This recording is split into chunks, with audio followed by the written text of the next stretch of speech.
In the small town of Blowing Rock, North Carolina, volunteer rescue workers have a program that tries to prepare children for possible emergencies, but no one knows how they'll do when put to the test by the real thing.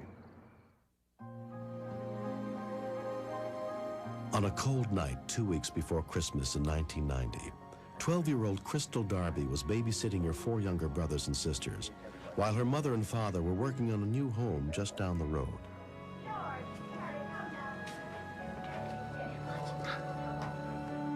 My brother and sisters were in their bed, and my little brother, the 2-year-old, he was sitting beside me watching TV with me. And then I smelled smoke. And I tried to follow where it was coming from, and it seemed like it was coming from the kitchen.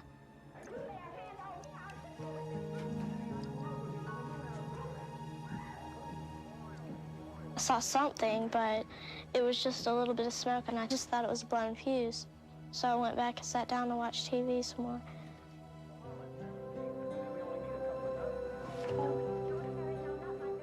And then I smelled a little bit more smoke, and I thought I better go check this over.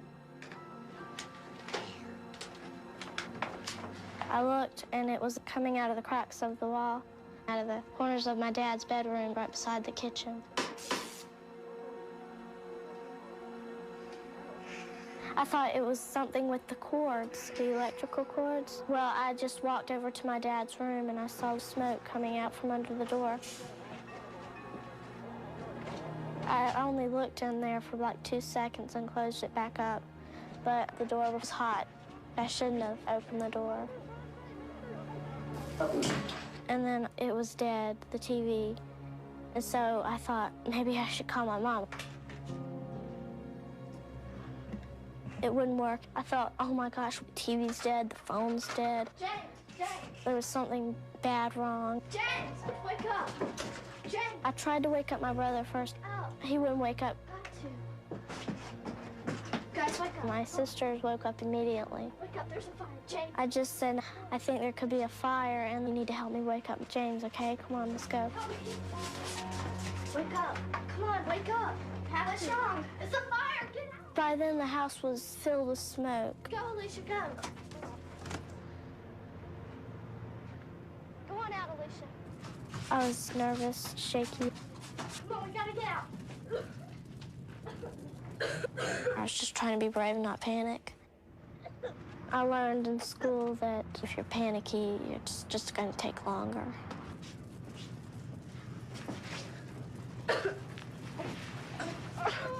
My sister, she said, stay in the truck. I saw a lot of smoke, and it made me feel like crying. I tried to keep a close eye on him.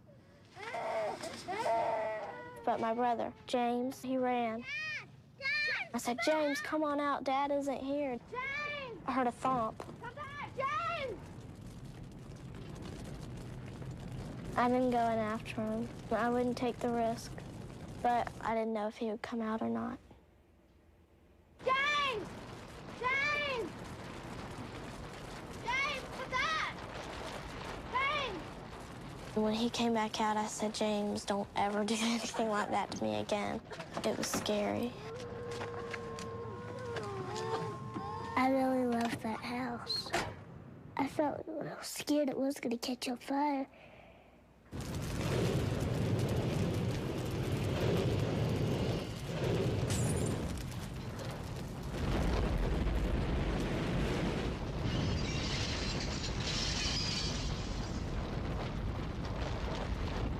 When I saw the house catch on fire, I told them to stay in the truck, not get out unless something very bad happens.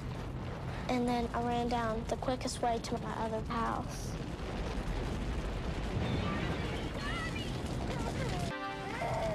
I could still hear them yelling at me not to go.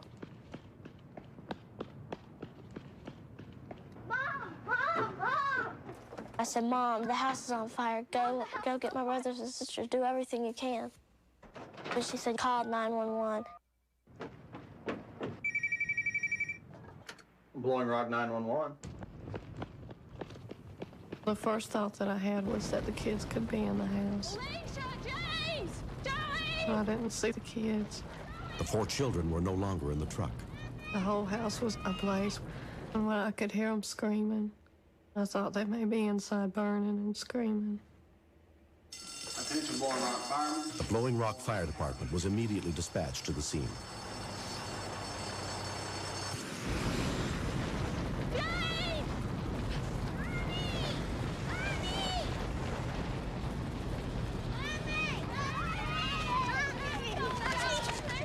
I just gathered them all up, and I've never been so glad to see their little faces as I was that night.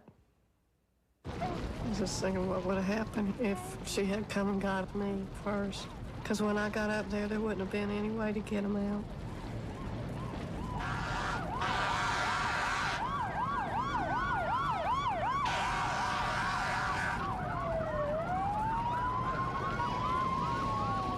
There was fire throughout the whole house. I mean, it was ventilated out every window, through the roof.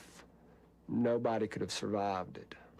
Only 4 months earlier, firefighter Steve Sudreth had taught fire safety tips to Crystal's 5th grade class. There's no question that if Crystal had not reacted properly, we would have had 4 fatalities. Those children would have died.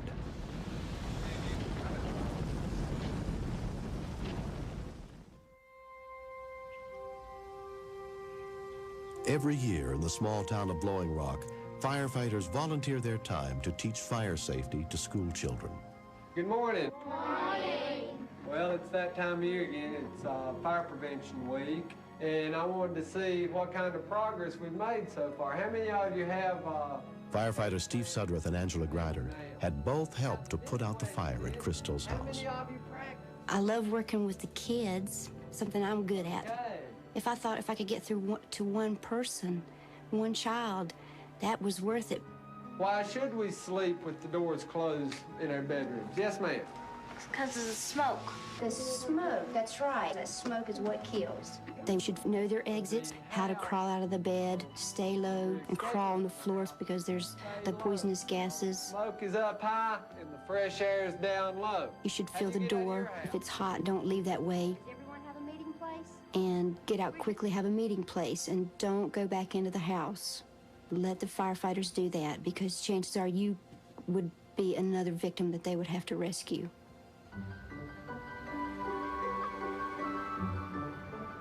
The Chambers family recently got a chance to visit their local fire station. Okay, pull that chain up there just a little bit. Crystal had remembered what she'd learned, and she was able to save their lives. Squeeze the button right there. Go ahead. You do it. I think about how my little boy wouldn't sleep in pajamas for a couple of weeks afterwards because he wanted to sleep in his clothes because he was afraid the house would burn down. And I just remember how thankful I felt that my kids were okay. See the great big old ladder up on top of it? I know that teaching them to do the right things in situations like that before they happen is what saves their lives. Right here, we've got the lights on. I should have gotten them to crawl out of the house, and I should have crawled myself too. That's what they taught us to do. But I'm just thankful that we made it out alive. When I saw those children, it was just astonishing to know that those 4 lives had been saved because of something we had spent, volunteer time on, knowing that we might have been helpful in that. It was just unbelievable. Yeah. You'll grow into it. She got us out of the burning house. If she didn't, we would have been almost thrown up. I really loved my sister. Now you're ready.